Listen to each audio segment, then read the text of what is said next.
The day I discovered my husband's betrayal, the Texas sun beat down mercilessly, turning the air into a shimmering haze above the cracked asphalt of our driveway. I stood in our cramped kitchen, the ancient window unit rattling desperately against the oppressive heat, its cool air barely reaching my sweat-dampened skin. The linoleum floor, sticky beneath my feet, seemed to grip my soles as if urging me not to move, not to face the reality glaring from my phone screen. I clutched the device so tightly my knuckles turned white, the text message undeniable proof of Mike's infidelity.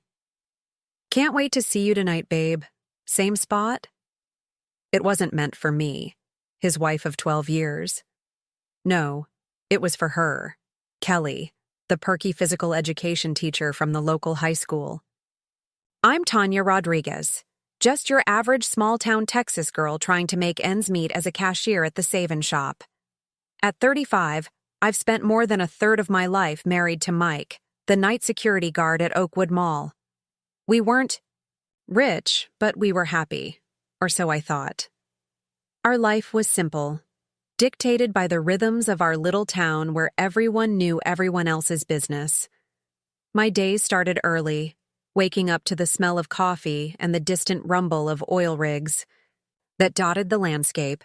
I'd kiss Mike goodbye as he stumbled in from his night shift, the scent of stale coffee and mall food lingering on his uniform. Then I'd head to the Save-In Shop, where I'd spend hours scanning groceries, my hands moving mechanically over cans of beans, boxes of cereal, and packages of meat. I'd chat with Mrs. Henderson about her grandkids, commiserate with Bob from the auto shop about the scorching weather, and sneak extra coupons to Sarah, the single mom struggling to feed her 3 kids. Meanwhile, Mike kept the mall safe from rowdy teenagers and the occasional shoplifter. We had our routines, our favorite TV shows, our Sunday barbecues with the neighbors.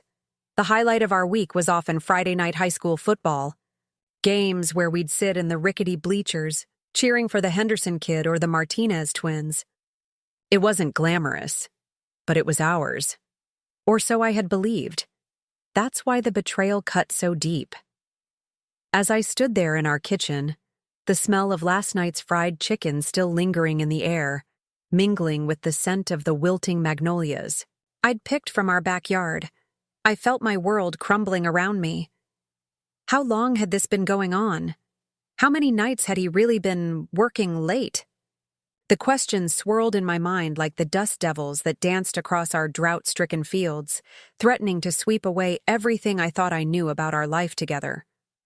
I wanted to scream. I wanted to throw things. I wanted to call Mike right then and there and unleash 12 years' worth of fury. But something stopped me. Maybe it was shock, or maybe it was a small, cunning voice in the back of my mind whispering, "Wait, watch, plan." So instead of confronting him, I did. The hardest thing I've ever done in my life, I pretended everything was normal. For weeks, I played the role of the unsuspecting wife perfectly. I packed Mike's lunches, turkey sandwiches with extra pickles, just the way he liked them. I kissed him goodbye before his night shifts, the stubble on his cheek scratching my lips. I listened to his stories about work with a smile plastered on my face, nodding at all the right moments. All the while, my mind was racing, piecing together a plan that would make him regret ever looking at another woman. The internal conflict gnawed at me constantly. There were moments when guilt would wash over me, as suffocating as the summer heat. Was I really going to destroy the life we'd built together? Memories of happier times would flash through my mind. Our wedding day, with the whole town gathered in the little white church. The night we brought home our rescue dog, Buddy. The way Mike had held my hand through my father's funeral. But then I'd remember the text message, imagine Mike with Kelly, and my resolve would harden once more. It was during one of our neighbors' backyard cookouts that inspiration struck. As I watched Mike lovingly polish his prized possession, a beat-up '67 Chevy Impala he'd inherited from his father, I realized I had found my weapon. That car was more than just a vehicle to Mike.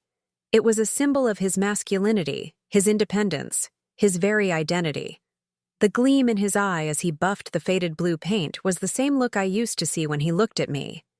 And I was going to use it to bring his world crashing down around him. The plan was simple, but required patience. Every few days, when Mike was asleep or at work, I'd sneak out to the garage. The air was always thick with the smell of motor oil and old rubber, mingling with the sweet scent of honeysuckle that climbed the fence outside. With trembling hands, I'd unscrew the gas cap and pour a small amount of sugar into the tank. Not enough to cause immediate damage, but over time, it would build up, clogging the fuel system and eventually destroying the engine. Each time I added the sugar, a battle raged within me. Part of me screamed to stop, to confess everything to Mike and try to salvage our marriage. But another part, a darker part I barely recognized, urged me on. "He betrayed you," it whispered. "He deserves this." The internal struggle was exhausting, leaving me drained and on edge. As the weeks passed, I noticed subtle changes. The Impala's engine started to sound rougher, a sickly rattle joining its usual purr. Mike spent more time tinkering under the hood, his brow furrowed in confusion. I played the supportive wife, suggesting he take it to a mechanic, knowing full well that his pride would never allow it. "I can fix her myself," he'd insist, grease smeared across his cheek. If only he knew the real reason behind his beloved car's decline. All the while, I kept tabs on Mike's affair. It wasn't hard in our small town where gossip spread faster than wildfire. I'd overhear whispers at the supermarket, catch knowing, glances between Mike and Kelly at community events. Once, while restocking the tampons at work, I overheard two teenage girls giggling about how Mr. Rodriguez was always hanging around the school gym. Each piece of evidence was like a knife twisting in my gut, but it also fueled my determination, strengthening my resolve to see my plan through to its bitter end. As I lay awake at night, listening to Mike's steady breathing beside me, the scent of his familiar aftershave mixing with the lavender I sprinkled on our pillows, I'd imagine the moment when everything would come to a head. The anticipation was almost unbearable, a mix of dread and excitement churning in my stomach. I knew that when the time came, there would be no turning back. Our marriage, our life together, would be forever changed. But the voice in my head kept whispering, urging me on. "He deserves this," it said. "Make him pay." Little did I know that the day of reckoning was fast approaching, and it would arrive in a way I never could have anticipated. As the Texas summer dragged on, each day felt longer and more suffocating than the last. The air hung heavy with humidity, and the constant buzz of cicadas became the soundtrack to my silent rage. It was on one of these sweltering afternoons that my plan finally reached its boiling point. I was at work, mechanically scanning items at my register, when I overheard a conversation that made my blood run cold. Two women, their carts full of popsicles and sunscreen, were gossiping in hushed tones. "Did you hear about Mike and Kelly?" one whispered, leaning in close. "Apparently, they're planning a little getaway this weekend, up to that new resort in Austin." My hands froze over the barcode scanner, my heart pounding so loud I was sure everyone in the store could hear it. A weekend getaway. The audacity of it made me sick to my stomach. As if on autopilot, I finished my shift, my mind racing. The drive home was a blur of sun-baked streets and waving neighbors I barely registered. When I pulled into our driveway, I saw Mike's Impala, gleaming in the late afternoon sun. The sight of it, once a source of pride, now filled me with a cold determination. I knew what I had to do. That night, after Mike left for his shift, I made my final trip to the garage. The familiar scents of oil and rubber mixed with the sweet sugar I'd been pouring into the gas tank for weeks. This time, though, I didn't hold back. I emptied an entire bag of sugar into the tank, my hands shaking with a mixture of anticipation and fear. As I screwed the gas cap back on, a wave of doubt washed over me. Was I really going through with this? Was I ready to destroy not just the car, but our entire life together? For a moment, I hesitated, my hand resting on the warm metal of the Impala's hood. But then I remembered the text messages, the whispered conversations, the lies. My resolve hardened once more. The next morning, I woke up early, my stomach in knots. I heard Mike in the garage, cursing as he tried to start the Impala. The engine sputtered and coughed, refusing to turn over. I closed my eyes, steeling myself for what was to come. "Tanya!" Mike called from the garage, his voice tinged with frustration. "Can you come here for a sec?" I took a deep breath, plastered, on a concerned expression, and walked out to meet him. The garage was already stifling in the early morning heat, the air thick with the acrid smell of burning oil. "What's wrong, honey?" I asked, my voice steady despite the turmoil inside. Mike ran a hand through his hair, leaving a streak of grease across his forehead. "I don't know what's wrong with her," he said, gesturing to the Impala.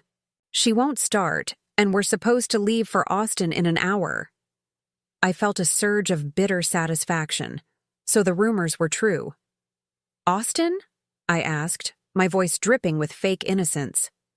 "I thought you were working this weekend." Mike's face paled, his eyes darting away from mine. There's a security conference. Last-minute thing.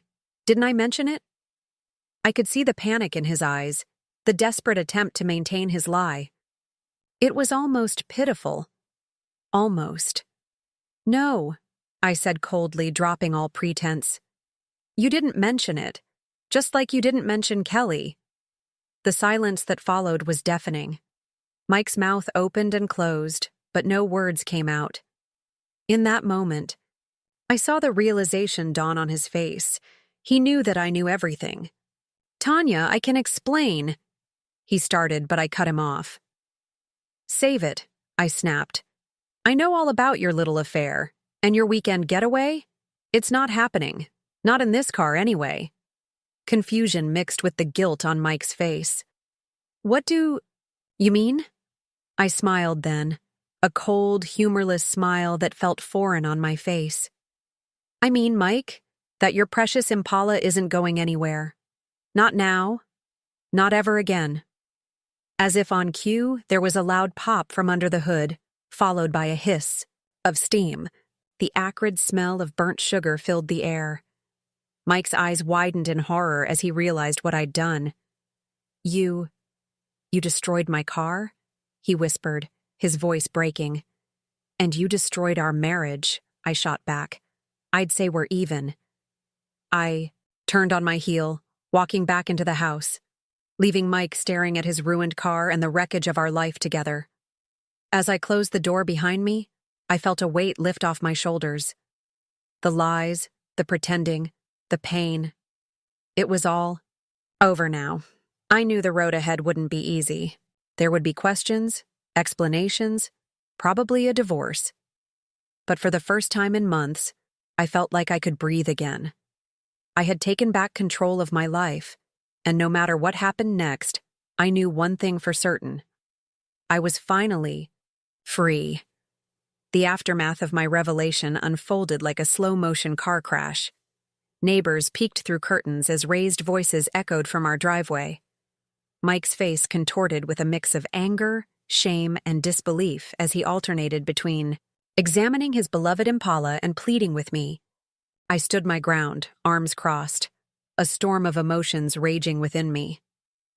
The Texas heat seemed to intensify, matching the fiery confrontation playing out on our normally quiet street. "How could you do this?" Mike's voice cracked, gesturing wildly at the smoking engine. "How could you?" I countered, my tone ice-cold despite the sweltering temperature. As the reality of the situation sank in, Mike's demeanor shifted. His shoulders slumped, the fight draining out of him. "Tanya, please. We can work this out," he mumbled, his eyes darting between me and the ruined car. But I was beyond reconciliation. Months of pent-up hurt and betrayal poured out of me in a torrent of words. I laid bare every suspicion, every lie I'd uncovered, every moment of doubt and pain I'd endured. The neighbors' curious gazes burned into my back, but I couldn't bring myself to care about their judgments anymore. Mike's attempts at explanation fell flat, each excuse more pathetic than the last.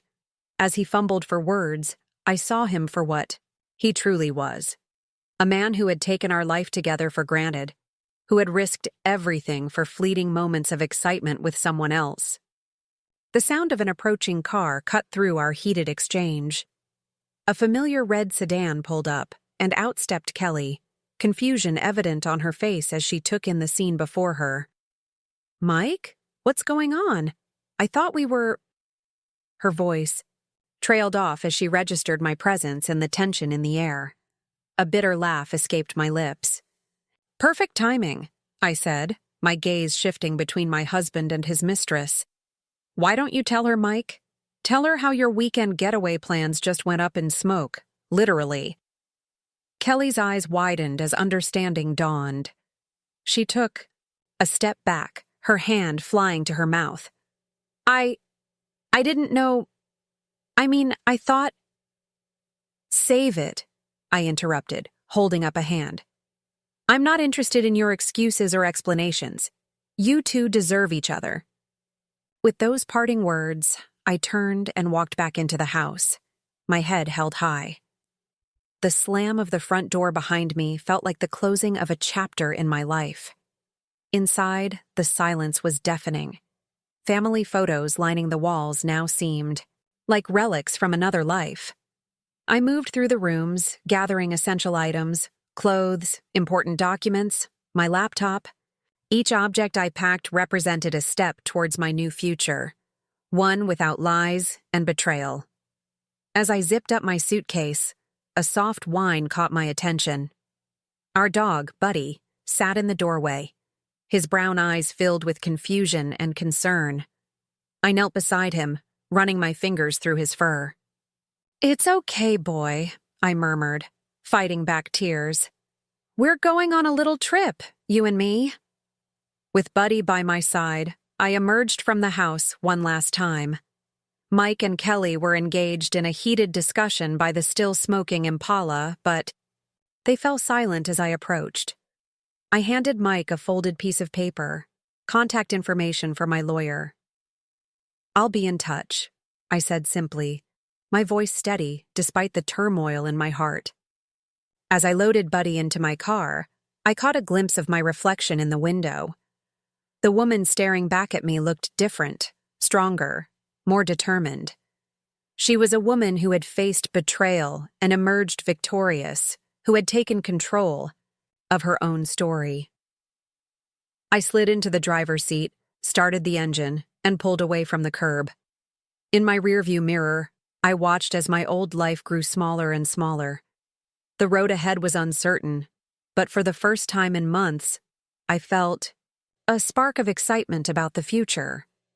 As I drove out of town, the vast Texas landscape sprawled before me, endless possibilities on the horizon. I didn't know where I was going, but I knew one thing for certain. Wherever I ended up, it would be on my own terms. The open road beckoned, and with Buddy beside me and the wind in my hair, I answered its call. My revenge might have been served cold, but my future. It was burning bright with potential. As the miles rolled by, the familiar landscape of our small Texas town gave way to open plains and endless sky. Buddy sat contentedly in the passenger seat, his head occasionally popping out the window to catch the breeze. The rhythm of the road became a soothing balm to my frayed nerves, each mile marker a step further from the life I'd left behind. I drove without a clear destination, letting instinct guide me. The sun dipped low on the horizon, painting the sky in brilliant hues of orange and pink. As twilight settled in, I found myself pulling into a small roadside motel, its neon vacancy sign flickering like a beacon in the growing darkness. The motel room was basic but clean, a far cry from the home I'd shared with Mike. As I settled in for the night, The enormity of what I'd done finally hit me. Tears I'd held back for months flowed freely, a cathartic release of pent-up emotions. Buddy curled up beside me, offering silent comfort as I navigated this storm of feelings. Morning brought clarity and a sense of purpose. Over a mediocre cup of coffee from the motel's breakfast bar, I began to plan my next moves. First on the list, finding a place to stay. I couldn't keep drifting aimlessly. Buddy and I needed stability. I pulled out my phone, hesitating for a moment before dialing a number I hadn't called in years. The line rang twice before a familiar voice answered. Hello? Aunt Marge? It's Tanya. I need a favor. My aunt's surprised voice quickly turned warm and concerned as I explained my situation. Without hesitation, she offered me a place to stay in her home in Corpus Christi. As long as you need, honey, she assured me. And bring that furry friend. Of yours, too. With a destination in mind, I felt a weight lift off my shoulders. I checked out of the motel, loaded Buddy back into the car, and pointed us towards the coast. The drive to Corpus Christi took most of the day, but it gave me time to reflect and plan. I thought about the life I'd left behind, the routine, the familiarity, the comfort of it all. But I also remembered the pain, the betrayal, the slow erosion of trust. As challenging as this new chapter would be, I knew in my heart it was the right decision. Aunt Marge was waiting on her porch when I pulled up, her arms open wide. As I stepped into her embrace, the scent of her familiar perfume brought back memories of childhood summers spent by the sea. For the first time in days, I felt safe.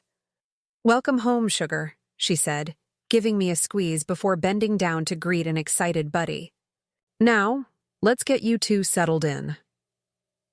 Over the next few weeks, I began to rebuild my life piece by piece. Aunt Marge's spare room became a sanctuary, a place to heal and plan for the future.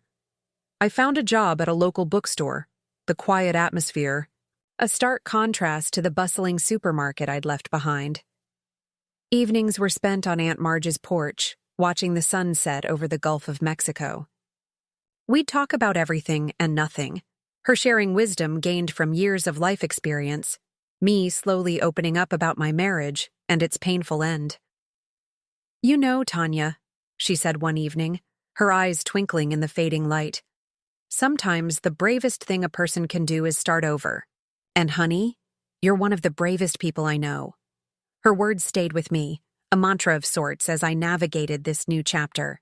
There were still challenges ahead, divorce proceedings, dividing assets, facing the gossip that undoubtedly swirled back home. But with each passing day, I felt stronger, more sure of myself and my decisions.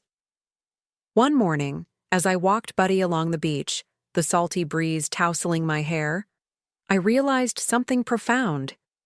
The revenge I'd sought wasn't just about destroying Mike's beloved car or exposing his infidelity. It was about reclaiming my life, my identity, my power to choose my own path. As I stood there, toes sinking into the warm sand, Buddy splashing happily in the surf, I felt a sense of peace wash over me. The future stretched out before me, as vast and full of possibility as the ocean horizon. I didn't know exactly what it held, but for the first time in a long time, I was excited to find out. I took a deep breath, filling my lungs with the salty air, and smiled. This was more than just a new chapter. It was a whole new book, and I was the author. Whatever came next, I was ready to face it head-on, stronger and wiser than before. The tide began to turn, the waves gently erasing my footprints in the sand. As Buddy and I turned to head back, I realized that's exactly what this fresh start was. A clean slate, a chance to leave my own unique mark on the world, unencumbered by the past. With renewed purpose, I walked towards Aunt Marge's house, ready to embrace whatever adventures lay ahead. The revenge was complete, but my story? It was just beginning. Months passed and the coastal breeze became as familiar to me as the Texas heat had once been. My days fell into a new rhythm, one of my own making. The bookstore job blossomed into a managerial position, my knack for organization and customer service quickly recognized. Aunt Marge's spare room evolved into my personal haven, decorated with seashells and driftwood I'd collected on morning walks with Buddy. The walls, once bare, now showcased local artwork and photographs I'd taken of the Gulf's ever-changing moods. As autumn approached, bringing milder temperatures and tourist season's end, I received an unexpected call. My lawyer's voice crackled through the line, informing me that the divorce was finalized. The news hit me with less impact than I'd anticipated. Instead of reopening old wounds, it felt like the final stitch in healing them. That evening, Aunt Marge and I celebrated with a bonfire on the beach. As flames danced against the darkening sky, she raised her glass of sweet tea. "To new beginnings," she toasted, her eyes twinkling with pride. "And to unexpected blessings," I added, clinking my glass against hers. The following week brought another surprise. A publishing house representative visited the bookstore, scouting locations for a romance novelist's book signing. As we chatted, she mentioned their search for fresh voices in women's fiction. "You should give it a shot," she suggested, handing me her card. "Sometimes the best stories come from real-life experiences." Her words sparked an idea. That night, I opened my laptop and began to type. My fingers flew across the keyboard as I poured out my story, not just of betrayal and revenge, but of resilience, self-discovery, and the courage to start anew. Weeks turned into months as I balanced my day job with late-night writing sessions. Aunt Marge became my first reader, offering encouragement and honest feedback in equal measure. Buddy kept me company, curled at my feet as I refined my manuscript. Spring arrived, bringing with it a flurry of rejections from publishers. But with each no, my determination grew. I revised, rewrote, and persevered. Finally, on a warm May morning, an email arrived that changed everything. A small but reputable publishing house wanted my book. The day my novel hit shelves was surreal. Seeing my name on the cover, holding the weight of my experiences bound in paper and ink, filled me with a sense of accomplishment I'd never known before. The local bookstore hosted a launch event, and as I signed copies and chatted with readers, I realized I'd found my true calling. My story resonated more than I could have imagined. Letters poured in from women who'd faced similar struggles, thanking me for giving voice to their experiences. I was invited to speak at book clubs, women's groups, and even a few college campuses. As my second book took shape, I received an invitation to a writers' conference in Austin. The irony wasn't lost on me. Returning to the city that had once represented betrayal, now as a successful author sharing my journey. The conference bustled with energy, a melting pot of creative minds. During a coffee break, I bumped into a tall, bespectacled man juggling an overstuffed notebook and a precariously full mug. "Oh, I'm so sorry," he apologized, his warm brown eyes crinkling with embarrassment. "No harm done," I laughed, helping him gather a few escaped papers. We got to talking, and I learned he was a professor of literature at the University of Texas, attending the conference to support his students. His name was Daniel, and his genuine interest in my work and journey was refreshing. As the conference wound down, Daniel and I exchanged contact information, promising to keep in touch about potential speaking engagements at the university. On the flight back to Corpus Christi, I reflected on how far I'd come.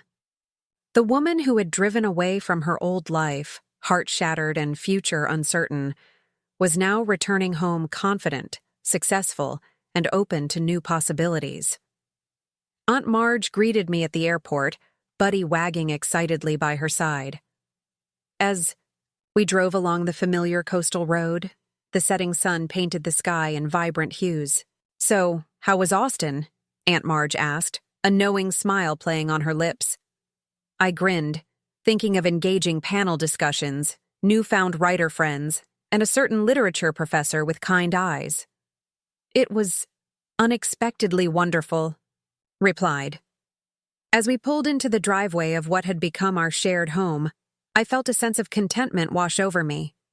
The journey hadn't been easy, but every twist and turn had led me here, to a life rich with purpose, creativity, and the promise of new adventures on the horizon. Stepping out of the car, I took a deep breath of salty air and smiled. The revenge that had once consumed me now felt like a distant memory. In its place stood a woman who had not just survived, but thrived, authoring her own story, one page at a time. As summer faded into fall, my life continued to evolve in ways I never could have imagined. My second book, a novel exploring themes of friendship and self-discovery, was met with even greater acclaim than the first. I found myself juggling writing deadlines with speaking engagements, my calendar filling up faster than I could keep track. Amidst the whirlwind of my burgeoning career, Daniel and I had been exchanging emails and occasional phone calls, conversations initially centered around literature and writing gradually became more personal. There was an ease to our interactions that both excited and terrified me. One crisp October morning, as I sat on Aunt Marge's porch sipping coffee and outlining my third book, my phone buzzed with a text from Daniel. "I'm presenting at a conference in Corpus Christi next week. Would love to grab dinner if you're free." My heart skipped a beat as I read the message. I caught myself smiling, then hesitated. Was I ready for this? The wounds from my past had healed, but the scars remained. Aunt Marge, ever perceptive, noticed my conflicted expression. "What's got you all tied up in knots, sugar?" I showed her the text, explaining my mixed feelings. She listened patiently, then took my hand in hers. "Tanya, darlin'," she said, her voice gentle but firm. "You've come so far. Don't let fear of the past keep you from embracing the future. Sometimes you've got to leap and trust that you'll land on your feet." Her words resonated, cutting through my doubts. With a deep breath, I typed out a reply. "I'd love to. Let me know when you're in town." The week leading up to Daniel's visit was a blur of anticipation and nervous energy. I threw myself into my work, finishing the outline for my new book and coordinating with my publisher about upcoming promotions. Buddy seemed to sense my anxiety, sticking close by and offering comforting nuzzles. The evening of our dinner arrived, and as I got ready, I caught sight of myself in the mirror. The woman staring back at me was a far cry from the broken, vengeful person I'd been just a couple of years ago. My eyes sparkled with confidence, and there was a strength in my posture that spoke of hard-won battles and personal growth. Daniel and I met at a small seafood restaurant overlooking the bay. As soon as I saw him, my nerves calmed. His warm smile and genuine enthusiasm to see me put me at ease. We fell into conversation as naturally as if we'd known each other for years. Over plates of grilled snapper and glasses of white wine, we talked about everything: our childhoods, our dreams, our fears. I found myself opening up about my past in a way I hadn't with anyone since Aunt Marge. Daniel listened without judgment, offering understanding and support. As the evening wore on, I realized something profound. The pain of my past no longer defined me. It was a chapter in my story, yes, but not the whole book. Here I was, laughing and sharing with someone new, my heart open to possibilities I'd once thought lost forever. We walked along the beach after dinner, the moonlight casting a silvery glow on the waves. Daniel's hand found mine, and I didn't pull away. Instead, I marveled at how right it felt. "Tanya," he said, stopping to face me. "I know we're taking this slow, and I respect that. But I want you to know, I think you're incredible. Your strength, your talent, your kindness. I've never met anyone quite like you." His words washed over me like a warm tide, filling me with a joy I'd almost forgotten existed. Standing there on the moonlit beach, I made a decision. I was ready to write the next chapter of my life, and I wanted Daniel to be part of it. I squeezed his hand and smiled. "I think you're pretty incredible too," I said softly.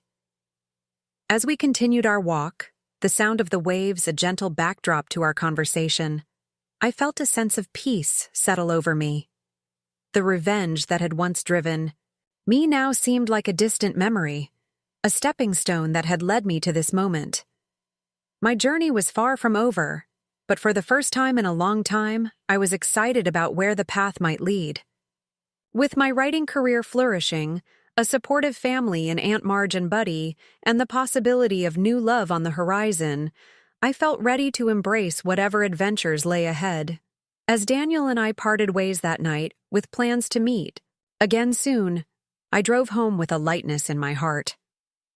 The stars twinkled brightly above, mirroring the hope that sparkled within me. I had survived the storm and emerged stronger, wiser, and open to the beautiful possibilities life had to offer.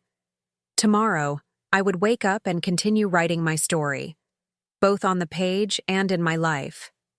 And this time, it would be a tale of resilience, growth, and the courage to love